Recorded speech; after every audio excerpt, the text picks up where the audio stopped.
Diz assim o livro de Atos, capítulo 2.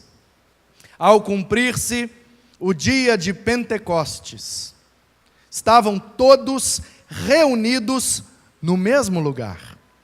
De repente, veio do céu um som, como de um vento impetuoso, e encheu toda a casa onde estavam assentados. E apareceram distribuídas entre eles línguas como de fogo, e pousou uma sobre cada um deles. Eu estou lendo, dando ênfase no como, exatamente para que você perceba o advérbio de comparação, e você perceba que esse vento e esse fogo não são literais, nem materiais ou visíveis. São comparações que o autor está fazendo para que nós possamos entender a experiência que foi vivida naquele momento. Verso 4. Todos ficaram cheios do Espírito Santo e passaram a falar em outras línguas, segundo o Espírito lhes concedia que falassem. Ora, estavam habitando em Jerusalém judeus, homens piedosos, vindos de todas as nações debaixo do céu. Quando, pois, se fez ouvir aquela voz, afluiu a multidão que se possuiu de perplexidade, porquanto cada um os ouvia falar na sua própria língua. Lindo que o milagre nesta festa de Pentecostes não foi somente pela capacidade deles falarem, mas também de cada um ouvir em sua própria língua materna. Milagre de Deus. Todo mundo falou e todo mundo se entendeu. Quando, pois, se fez ouvir aquela voz, a multidão correu para lá. Verso 7. Estavam, pois, atônitos, sem voz, e se admiravam, dizendo: vejam, não são porventura esses homens galileus que estão aí falando? E como nós estamos ouvindo eles falarem, cada um em nossa própria língua materna? Foi tecla SAP em tempo real, cada um entendeu na sua própria língua.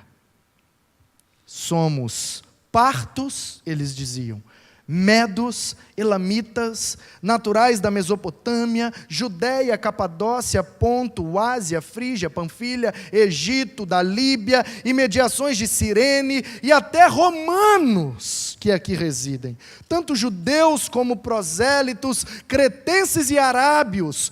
Como os ouvimos falar em nossas próprias línguas as grandezas de Deus. Todos atônitos e perplexos, interpelavam uns aos outros, perguntando: o que isto quer dizer? Outros, porém, zombavam e diziam: estão bêbados, todos embriagados. Então se levantou Pedro com os 11 e, erguendo a voz, advertiu-os nestes termos: varões judeus e todos os habitantes de Jerusalém, tomem conhecimento do que está acontecendo aqui e atentem-se para as minhas palavras. E daí em diante, ele pregou um sermão, citando vários textos bíblicos, principalmente o profeta Joel, e cerca de 3.000 almas se converteram e foram batizadas naquela ocasião. Louvado seja Deus. Louvado seja o Espírito Santo de Deus, que faz milagres e alcança pessoas. A igreja que queremos ser é uma igreja cheia do Espírito Santo. Essa é a igreja que queremos ser. E eu trago propositalmente este tema neste texto.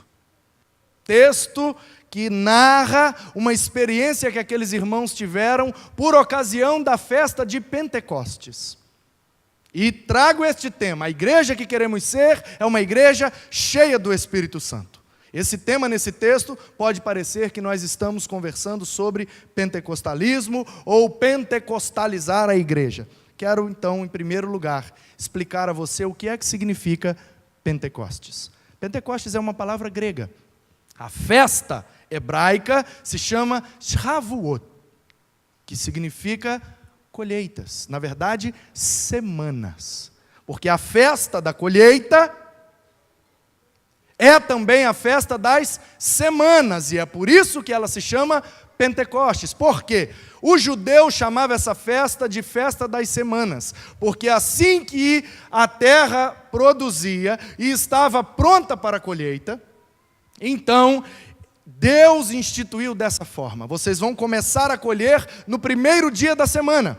Qual é o primeiro dia da semana? Domingo. A segunda é a segunda-feira. Primeiro dia da semana é o domingo. Por isso que nós estamos aqui, para mostrar, simbolizando assim, que o nosso primeiro dia pertence ao Senhor. Não que nós trocamos o dia do Senhor de sábado para domingo, porque nós não fazemos distinção entre dias e dias, nem comida e comida, bebida ou bebida. Quem come e bebe para a glória de Deus, assim o faz, para a glória de Deus, assim será. Mas nós não fazemos distinção de nada, porque tudo que temos e tudo que somos, em todos os dias e todas as horas, somos do Senhor. E aí, eles então começavam, disse Deus, no primeiro dia da semana, no domingo. E Deus tem um negócio com o número 7, não me pergunta por quê. O pessoal diz aí que é o número da perfeição. Segundo numerologia judaica, sim. Simbolismo que não significa nada. E aí, a partir do domingo, então, domingo, segunda, terça, quarta, quinta, sexta, sábado é o 7º dia. Você conhece a lei dos judeus, no sábado não se trabalha, descansa. Então Deus disse: vocês vão colher durante 7 semanas. Por isso que é festa da colheita ou festa das semanas. Shavuot. Que acontece até hoje, irmãos. Tem judeus lá em Jerusalém, espalhados pelo mundo inteiro, nas sinagogas da vida aí, celebrando Pentecoste até hoje. Só que eles dão um nome hebraico. Claro, são judeus. Só que quando os gregos, e a língua do Novo Testamento é primordialmente grega, por isso que o nome da festa é o nome grego, e eu já então te explico o que é que significa Pentecostes. Deus disse: vocês vão colher por 7 semanas. 7 vezes 7? 7 vezes 7? Tabuada. 49. Então, daquele primeiro domingo até o último sábado da última semana davam 49 dias. Aí disse Deus: colherão durante 7 semanas. A partir disso, não colherão mais. Deixa para quem precisa, os estrangeiros. Se precisar, vai pegar o restinho da colheita. Gente que está passando pela estrada, está com fome, porque Deus sempre se preocupou com o bem-estar integral dos seres humanos. E aí ele disse: a partir do dia 50, faz festa. E aí eu quero uma semana de festa, celebrando a colheita que vocês tiveram. Por isso que ela se chama Pentecostes. Penta em grego é 5. Costes é dias. Não é 5 dias, porque lá não tinha esse algarismo tipo romano que a gente chama de dezena. Então, de acordo com a contextualização, é penta. E penta pode ser 5, 50, 500, 5.000 e assim sucessivamente, dependendo do contexto. Portanto, penta. Costes é 50 dias. Por que essa festa chama Pentecostes? Porque ela começava no dia 50. Só isso.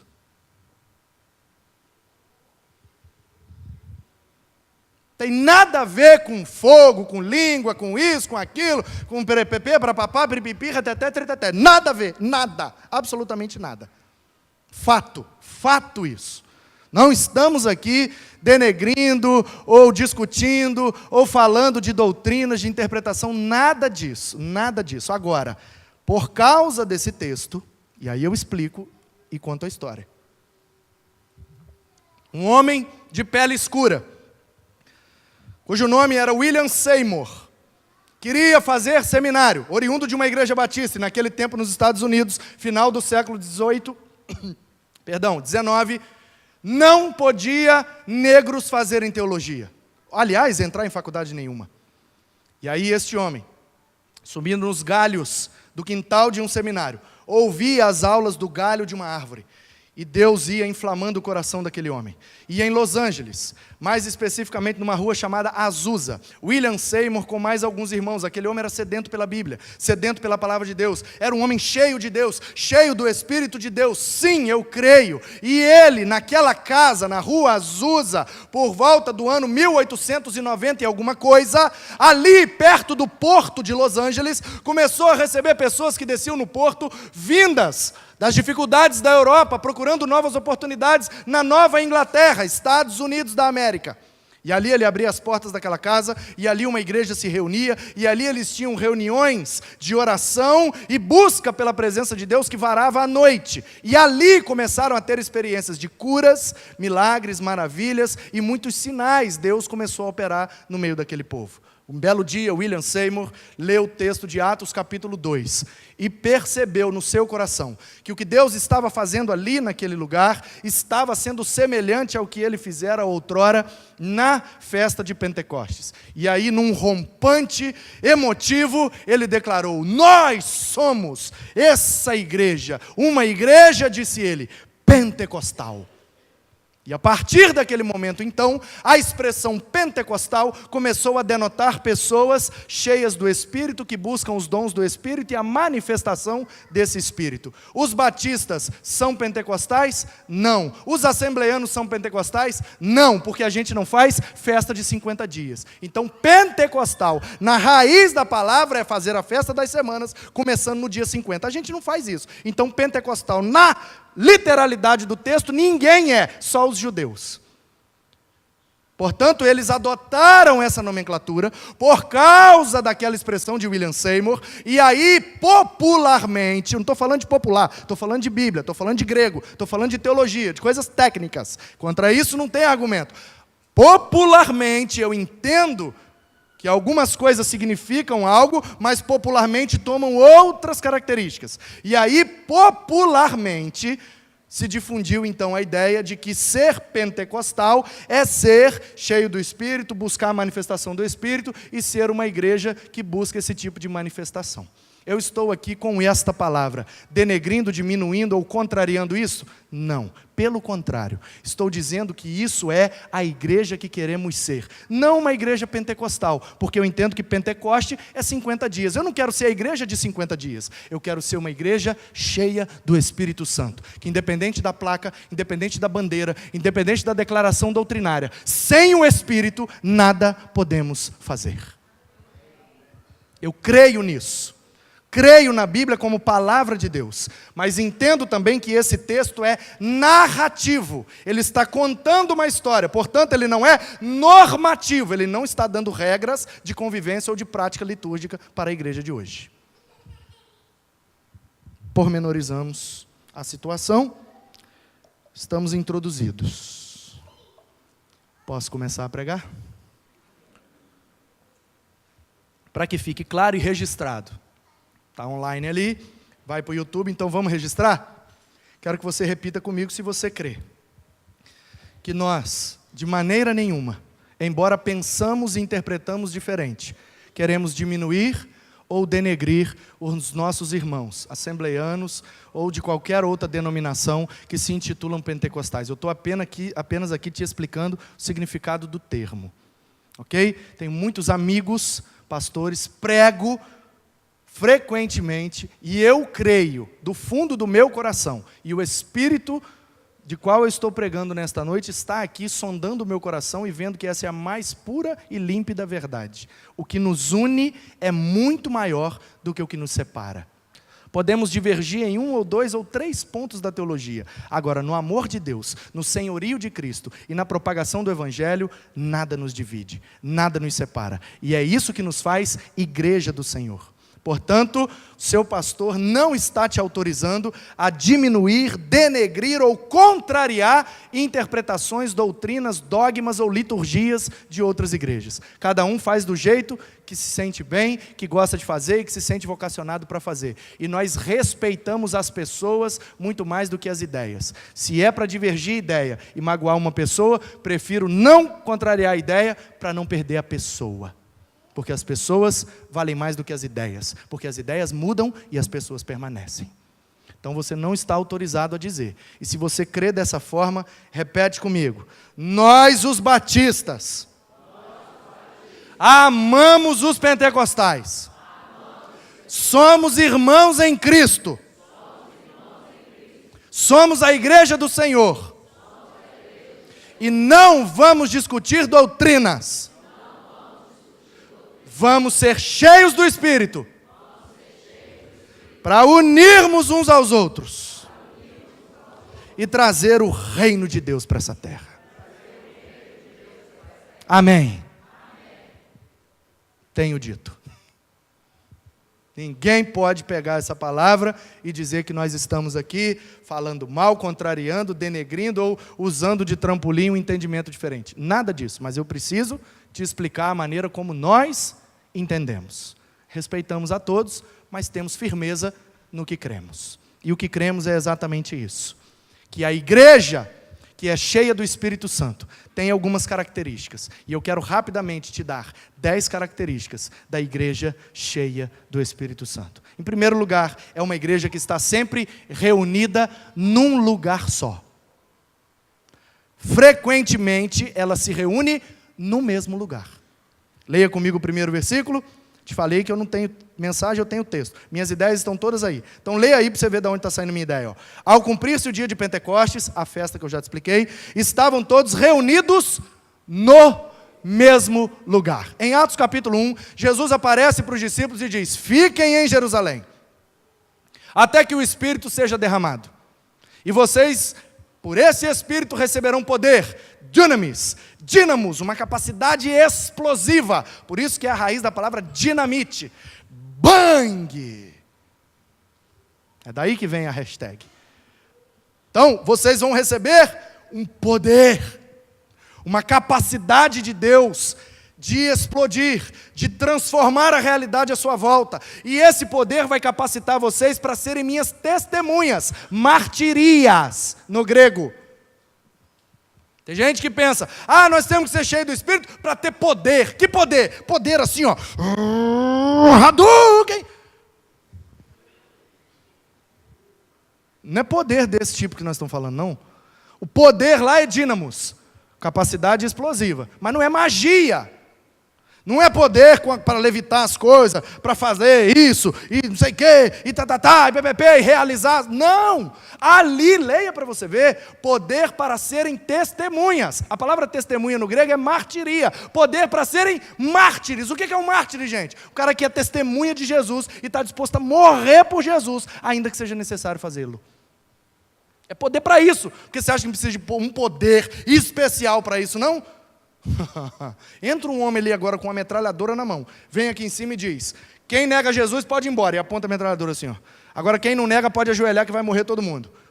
Só fica quem tem poder. Só fica quem tem dínamos. Só fica quem está disposto a ser mártir, testemunha, falar do que viu e ouviu até as últimas consequências.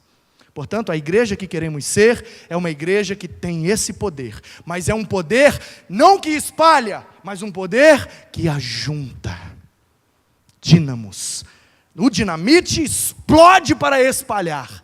O Espírito Santo explode para aglutinar, para reunir e frequentemente num mesmo lugar.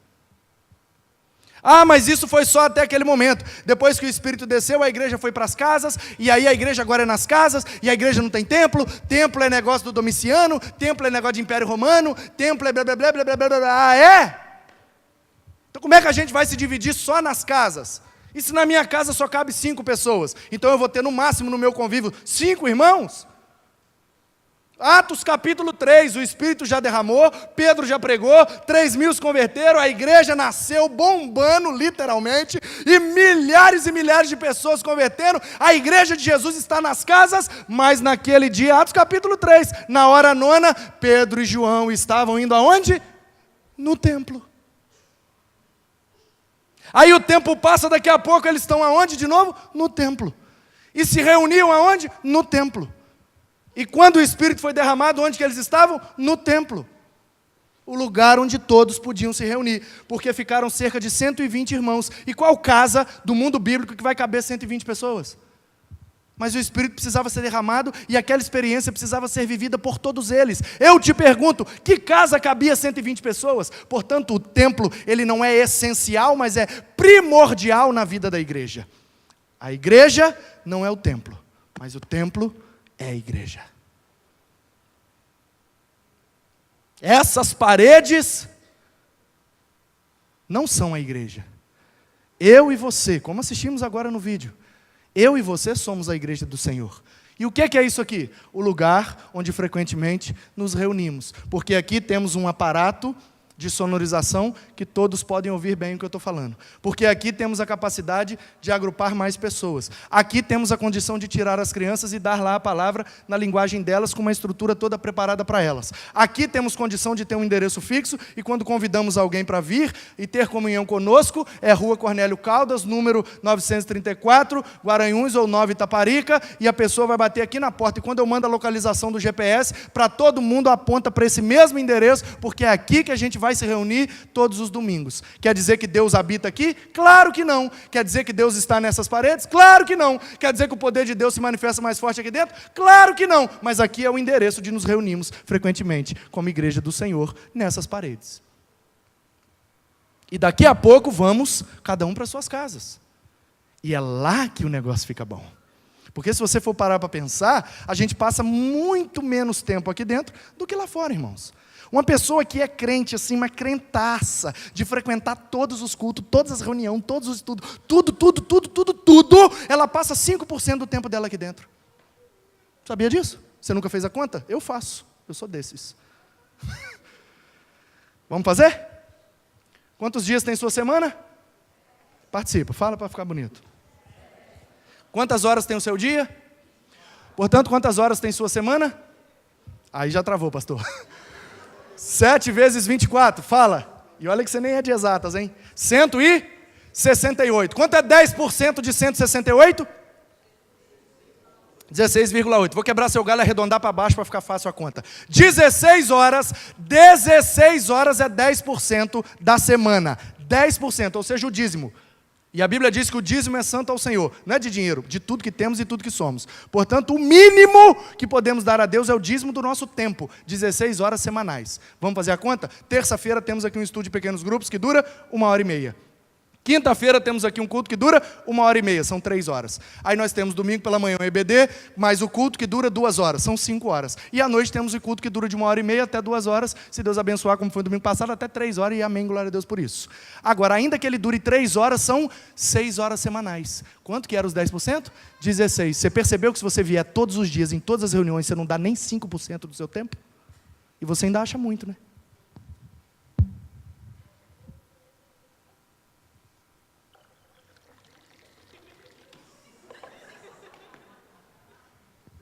Só para quebrar o clima, para você não ficar tão envergonhado.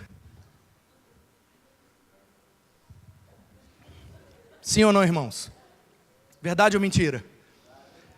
Se viermos todas as reuniões, todos os dias, não é nem 5%. E tem gente achando que isso é muito. Não está sabendo fazer conta. Mas não está mesmo. Portanto, a igreja que queremos ser é uma igreja reunida e que frequentemente está num mesmo lugar. Problema nenhum com isso.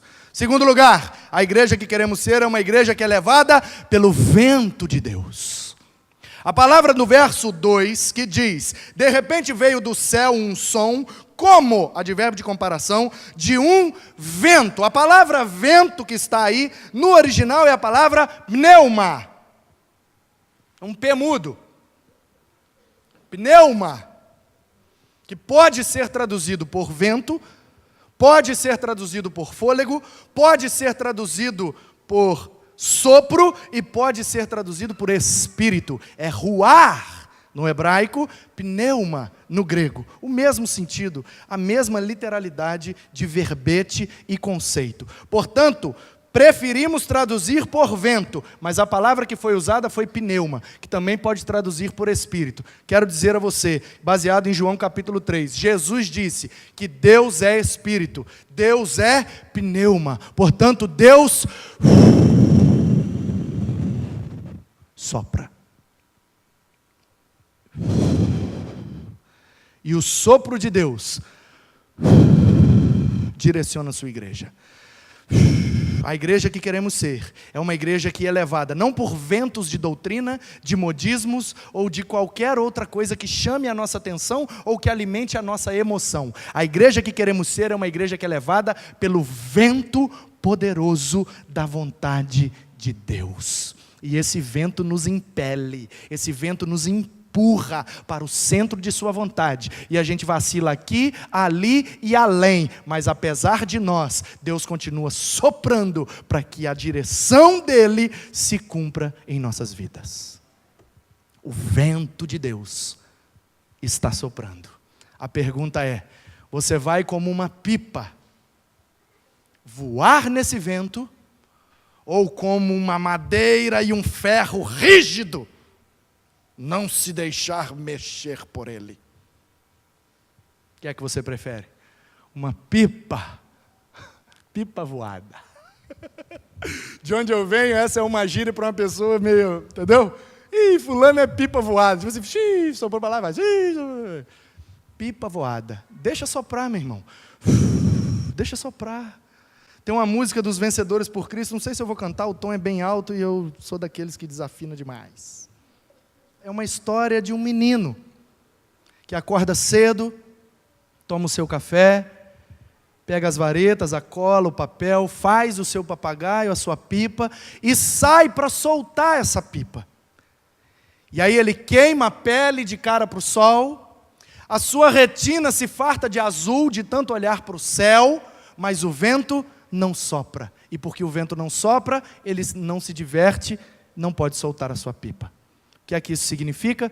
Nós podemos produzir as nossas pipas, da cor que quisermos, do tamanho que quisermos. Podemos queimar a pele de cara para o sol, nossa retina ficará azul de tanto olhar para o céu, mas se o vento não soprar, ninguém solta pipa. O que é que significa isso? O avivamento genuíno não pode ser produzido por mãos humanas, mas pode ser soprado pelo Espírito de Deus.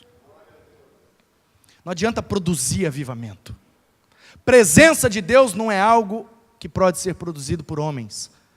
Poder de Deus não é algo que a gente busca por forças humanas. É algo que Deus executa pela sua soberana vontade. Dos céus ele olha e diz: é ali e é agora. E ninguém segura. E foi assim na Europa, e foi assim nos Estados Unidos, e foi assim na Coreia, e tem sido assim em tantos lugares. E a minha oração é: Senhor, que seja também em Guaranhões.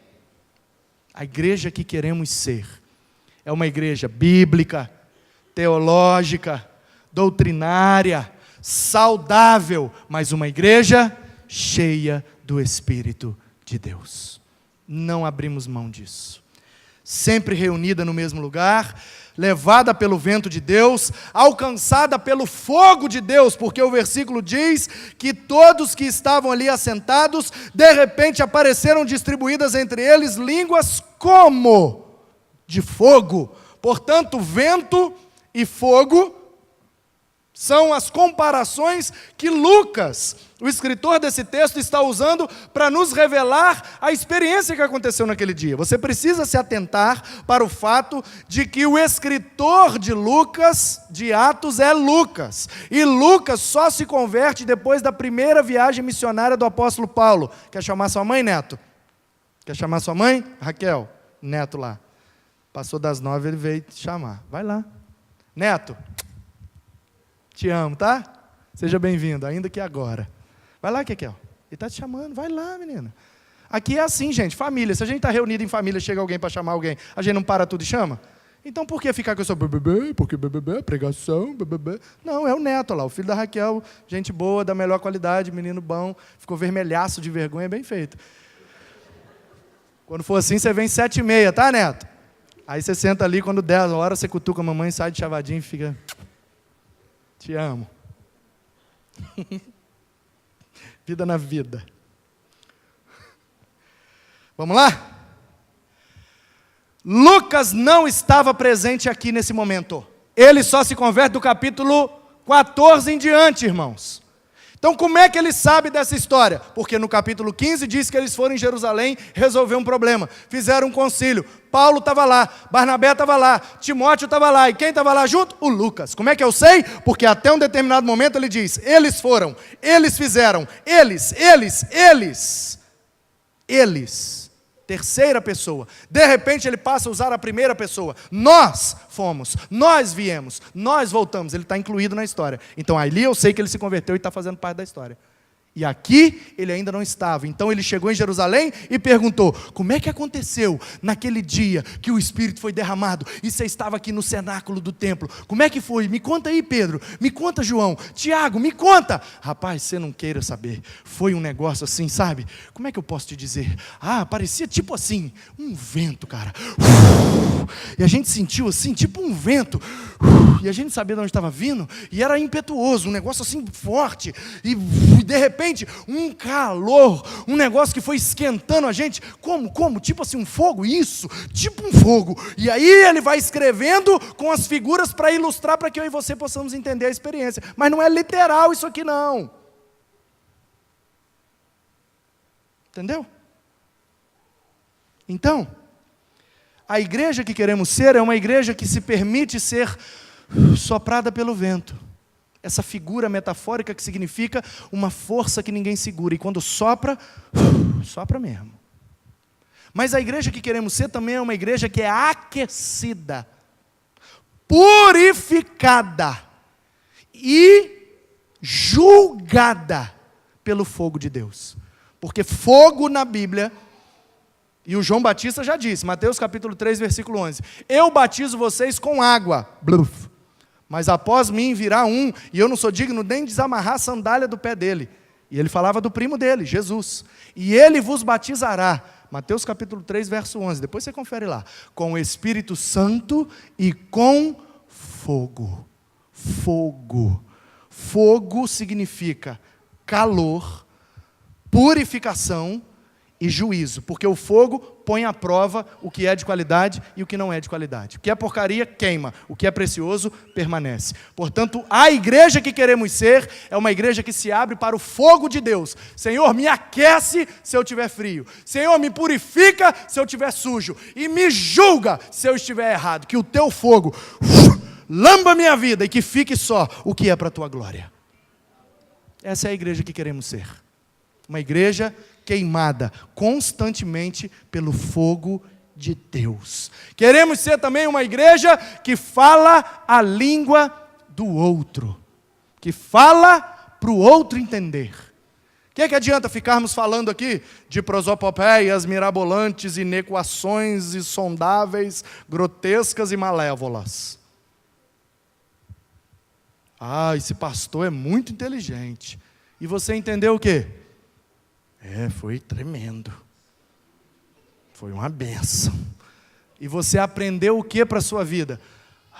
Meu irmão, arrepiei todinho. Na hora que ele falou aquele malévola. Nossa, aquilo, meu Deus.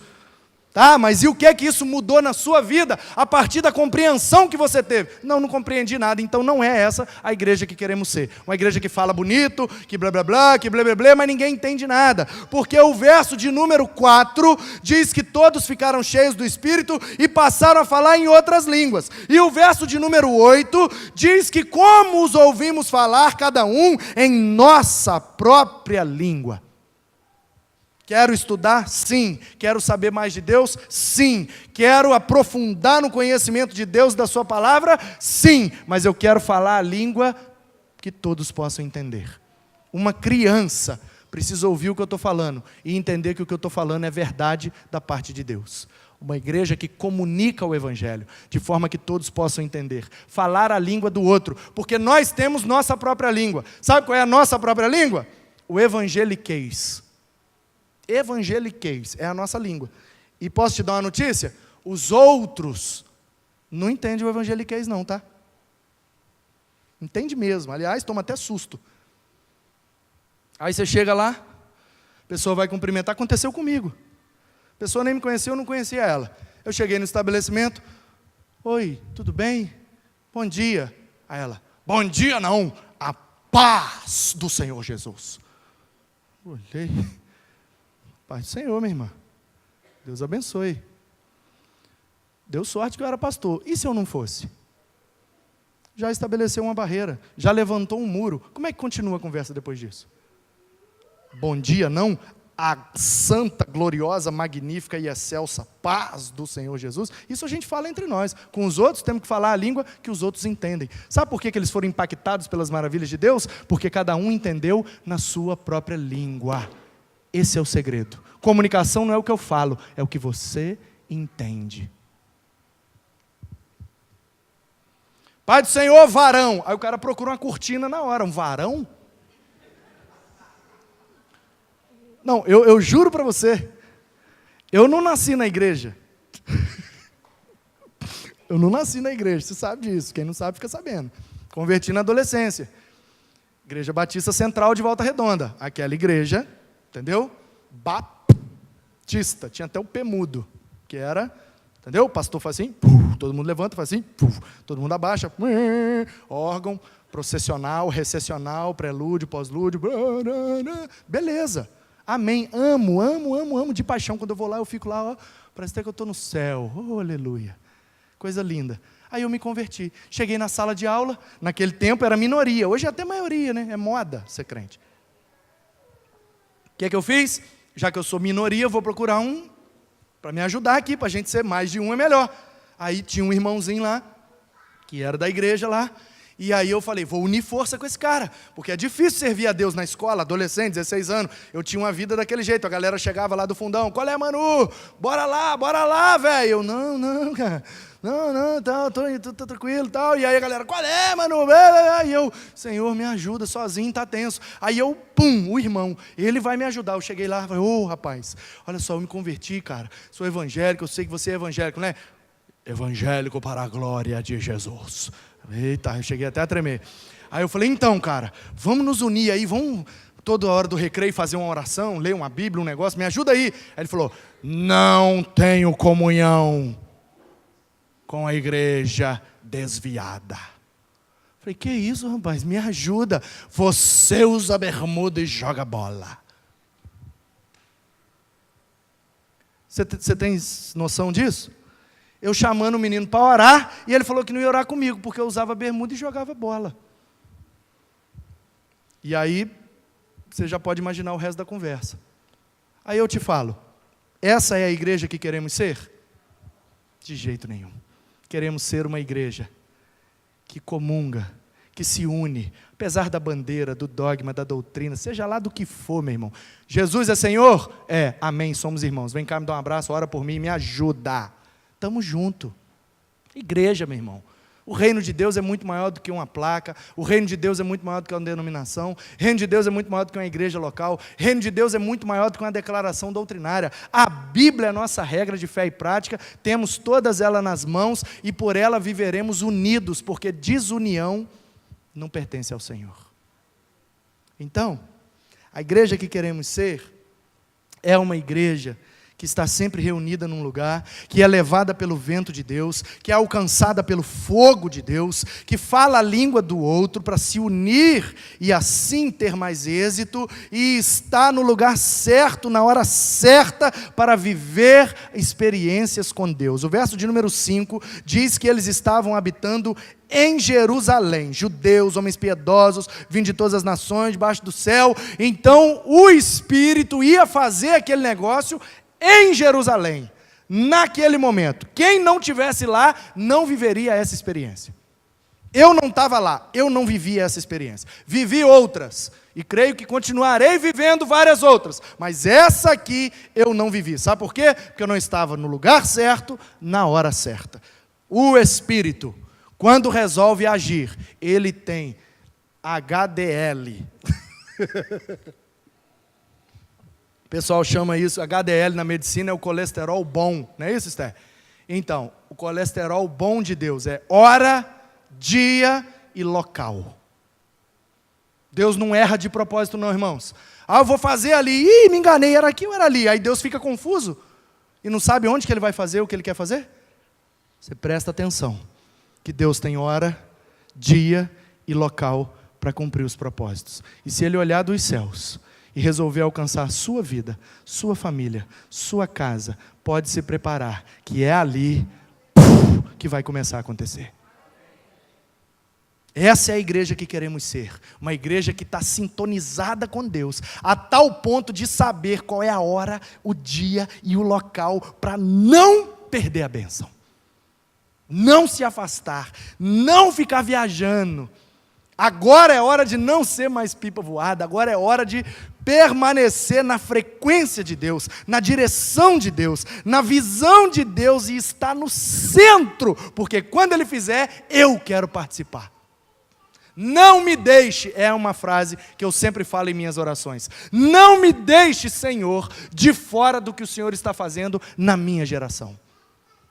Eu creio que o Senhor está fazendo e fará coisas grandiosas na minha geração, na minha nação, na minha cidade, no meu bairro, na minha igreja. Não me deixe fora do que o Senhor quer fazer.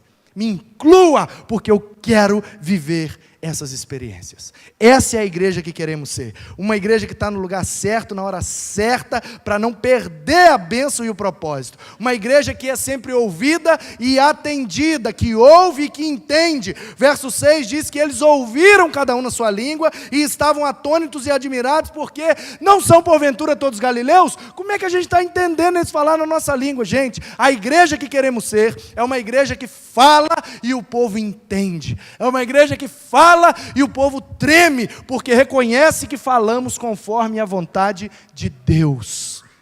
Porque se estamos cheios do Espírito de Deus, ao abrirmos nossas bocas, Deus tocará as pessoas. Esse copo aqui, ó, não está cheio de água, ó. Ele custa derramar, ó. Eita, nem derramou. Agora, se ele tivesse cheio até a boca, fizesse assim, derramou. É fácil derramar o que está cheio. É só encostar. Eu quero estar tão cheio. Eu sei que é difícil. Eu sei que temos lutas travadas no íntimo de nossas almas. Mas o Espírito vence as obras da carne. E o fruto do Espírito sempre sai vencedor às obras da carne. E eu quero estar tão cheio de Deus, com o fruto do Espírito tão bem criado em mim, que ao encostarem em mim, ao simples toque ou uma simples palavra, o Espírito de Deus transborde e alcance o que estão ao meu redor. Essa é a igreja que queremos ser. Uma igreja que alcança o mundo. Verso de 9 a 11 vai falar o nome de todas as nações e todas as regiões que tinha gente em volta de Jerusalém. Porque Jesus disse, vocês vão ficar em Jerusalém e vão ser minhas testemunhas em Jerusalém, na Judéia, em Samaria e até os confins da terra. Portanto, a igreja que queremos ser é uma igreja glocal. Glocal. Age local. E pensa global. O que é que a igreja de Guaranhuns está fazendo em favor do pessoal que está perdendo tudo naquele furacão lá? Ah, pastor, nós somos tão pequenos, alguma coisa podemos fazer. Podemos fazer um vídeo, fazer uma demonstração de afeto, de amor, de carinho, de oração, botar na internet, marcar gente que é nosso parente que mora lá e fazer chegar esse vídeo naquele povo de lá e dizer, a Igreja Batista de Guaranhuns está orando por vocês, a gente não tem dinheiro para mandar, a gente não tem gente para mandar, mas estamos orando aqui de joelhos, olha aí, ó, para gerar esperança no coração daquele povo. Por que a gente não fez ainda? Glocal. Pensar global e agir local. Aqui é o nosso lugar, mas antenados, porque onde tiver uma necessidade, a igreja de Guaranhuns tem que chegar junto, nem que seja em oração, tem que chegar junto. Tem que fazer, irmãos. Temos que alcançar o mundo. Tem igrejas mandando gente, mandando dinheiro, mandando remédio, mandando seja lá o que for. Tem gente se mobilizando. E sabe quem é que aquele povo vai lembrar na hora da dificuldade? Daqueles que estenderam as mãos. Eles vão lembrar da gente? Não, a gente não fez nada por eles. E eu conheço a história de uma igreja que se levantou em oração por uma igreja que viveu uma dificuldade lá no Canadá. Um rapaz foi fazer intercâmbio naquela igreja, conheceu os irmãos. Aquela igreja enfrentou uma dificuldade que foi um relâmpago, que caiu, e a igreja de madeira, e pegou fogo em tudo. Pegou fogo em tudo. E a igreja era pequena, a igreja era humilde. E do lado da igreja, no quarteirão vizinho, tinha um terreno enorme. E o pastor daquela igreja, já de idade, sonhava em comprar aquele terreno e construir ali uma igreja. História verídica aqui do interior. E de repente um menino se levantou em oração por aquele povo. Fizeram um vídeo e ele mandou para o pessoal de lá. Internet de escada, mandou por e-mail. E começaram a orar, a orar, a orar. E o pastor daquela igreja se reunindo na casa de um irmão, passou o vídeo num computador para os irmãos verem. Aquele negócio tocou tão fundo o coração daquela igreja, que eles começaram a orar de volta por aquela igreja. E de repente, Deus abençoou, e uma empresa foi para aquela cidade, e muita gente começou a trabalhar, e ganhar bem, e a igreja se reergueu, construíram um novo templo. Um belo dia o pastor se lembrou, aquela igrejinha, daquele pessoal que orou por nós, como é que eles estão? E o menino entrou em contato, e pediu notícia, e o menino mandou assim, ora por nós, que tem um terreno aqui, que nós estamos fazendo uma campanha de oração, e de dinheiro para comprar, mas custa muito caro, e a gente não tem nem 1% do valor em caixa, mas nós cremos que Deus vai dar o terreno. Um irmão se levantou e perguntou, quanto é que custa o terreno? Em dólar. Aquele irmão ganhava muito, era uma mixaria. Ele falou, espera até dezembro, eu vou dar o meu 13º, e vai comprar o terreno daquela igreja. Porque se lembraram daqueles que ajudaram na hora da necessidade. A gente nunca sabe como e quando será a colheita. Mas nós podemos semear, semear, semear, semear. E uma hora, o Senhor se agrada de nós e libera a colheita. E aí, meu amigo, é festa sobre festa. Queremos ser, para encerrar, uma igreja que causa espanto, uma igreja que causa admiração. O verso 12 diz, tanto judeus como prosélitos e gente de tudo quanto é lugar ficaram atônitos, perplexos e perguntavam uns aos outros, o que isso quer dizer? Uma igreja que gerava dúvida nas pessoas, eles não conseguiam entender o que é que está acontecendo ali. E às vezes eu conto a história dessa igreja, irmãos, e isso aconteceu hoje. E direto tem acontecido, eu contando a história desta igreja, de como Deus tem soprado e feito aqui as coisas, e as pessoas atônitas me perguntam, o que é que está acontecendo lá? Qual é o segredo? Mas o que está fazendo? Eu não tenho resposta. É oração, é busca, palavra, é estudo, é comunhão, é um monte de coisa, inclusive a internet. Inclusive a internet. Não subestime o poder da internet. Semana passada, um casal entrou na internet procurando uma igreja para congregar em Vila Velha. A live de quinta-feira, que eu ouvi, ninguém me contou, eu ouvi no corredor uma irmã dizendo, bobeirada, palhaçada do pastor, querendo aparecer no Facebook. Um casal entrou na internet procurando uma igreja para congregar em Vila Velha.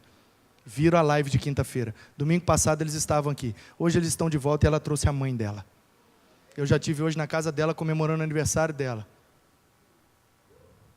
Tiveram aqui na terça-feira, no estudo de pequenos grupos. Participaram, perguntaram e deram esse testemunho na porta da igreja para mim. Que entraram na internet procurando a igreja, gostaram dessa e vieram aqui e tinha luz e não sei o que, e nananã, e eles foram num monte de igreja que tinha também, mas que não acharam que era bom. Aí eles falaram da luz, eu falei, mas aqui tem luz e tem tudo. Ele falou, mas é diferente, pastor. Eu falei, então aleluia. É aniversário domingo, aí vamos lá, está tendo, já teve hoje. Então aí, por causa de quê, gente? Por causa da live de quinta, velho. Para de subestimar. Para de subestimar o seu Deus. Um Deus tão poderoso pode usar qualquer coisa. Ele usou uma mula. Como é que ele não vai usar a internet, gente? Um negócio tão poderoso desse que alcança tantas pessoas. Larga de ser tradicionalista, larga de ser quadrado, larga de ser cabeça fechada. Abre o horizonte, porque a igreja que queremos ser é uma igreja que alcança o mundo. E a Rivana lá de Portugal tem se alimentado das mensagens que saem desse púlpito. Beijo para você, Rivana. Para de subestimar o poder do seu Deus e achar que Ele só age conforme as suas conveniências ou as suas caixinhas pragmáticas, litúrgicas e teológicas. Abra a sua mente e perceba que Deus é muito maior do que os nossos dogmas. Preconceituosos jamais terão experiências desse nível com o Espírito Santo de Deus. Porque os preconceituosos estavam fora do cenáculo, julgando e chamando eles de bêbados. Quantas vezes eu não fui chamado de doido? Porque eu dizia que Deus ia dar uma Kombi para nós. Bota a foto aí, e botava lá até uma Hilux na época. Irmãos, vamos orar. E eu prego nessas igrejas. Uma hora Deus vai tocar no coração do empresário, Ele vai dar a Kombi para nós. Vários irmãos, vários. Eu acho lindo esse momento. Aí é que eu... Depois vem me pedir perdão. Por quê, meu irmão? Aí eu estou lá numa visita, estou recebendo no gabinete, uma pessoa que eu jamais imaginava. Ô pastor, tem que te pedir perdão. Por quê? Eu duvidei do senhor, eu achava que o senhor era doido. A Kombi está aí, né, pastor? Glória a Deus. Sorriso amarelo. A conversa podia ser diferente. Toca aqui, meu pastor, o senhor é um homem de Deus, eu estive orando o tempo inteiro, eu também sou responsável por essa bênção, porque eu orei por essa Kombi. Isso é muito melhor do que depois ter que pedir perdão pela vergonha que passou. Presta atenção, cara. Abre seu olho, velho. Vai ficar envergonhado até quando? Pedindo desculpa e perdão pelo que Deus está fazendo e Ele vai continuar fazendo. Essa é a igreja que queremos ser. Uma igreja que se reúne num mesmo lugar, que é levada pelo vento de Deus para o centro da vontade de Deus, que é alcançada pelo fogo de Deus, que fala a língua do outro para que ele entenda, que está sempre no lugar certo, na hora, no dia, no local certo para não perder a bênção, que é ouvida e entendida pelos outros, que alcança o mundo com suas ações, que causa espanto e dúvida, o que é isso que está acontecendo? E às vezes causa até zombaria. Esse povo é doido, está bêbado, esse povo é tudo maluco. Vai nessa besta. E é uma igreja que sempre prega o Evangelho citando a Bíblia, porque do verso 15 em diante, Pedro prega um sermão evangelístico, bíblico, exegético, dizendo que ali estava se cumprindo a profecia do profeta Joel, que nos últimos dias Deus derramaria do seu espírito, os velhos sonhariam, os jovens teriam sonhos e Ele faria a sua vontade. Deus não demora, Ele faz na hora certa, no dia certo, no local certo. A minha pergunta para você é, quando Deus fizer, você vai estar lá? Quando Deus fizer, você vai estar aqui? Ou você acha que nós estamos reunidos aqui só para passar o tempo? Só para tirar umas fotos, fazer uns vídeos e ver essa escada bonita, esse tapete maravilhoso e cantar umas musiquinhas e é um clube recreativo de entretenimento que semana após semana a gente vem para, afinal de contas, Deus não mandar a gente para o inferno. Você acha que é isso? Presta atenção, cara. Nós estamos vivendo na plenitude da vontade de Deus, o que Ele quer para este lugar. Se eu fosse você, eu entrava no vento, entrava no vácuo e me movia para o centro da vontade de Deus, e que na sua boca surgisse essa frase: não me deixe de fora do que o Senhor quer fazer na minha geração.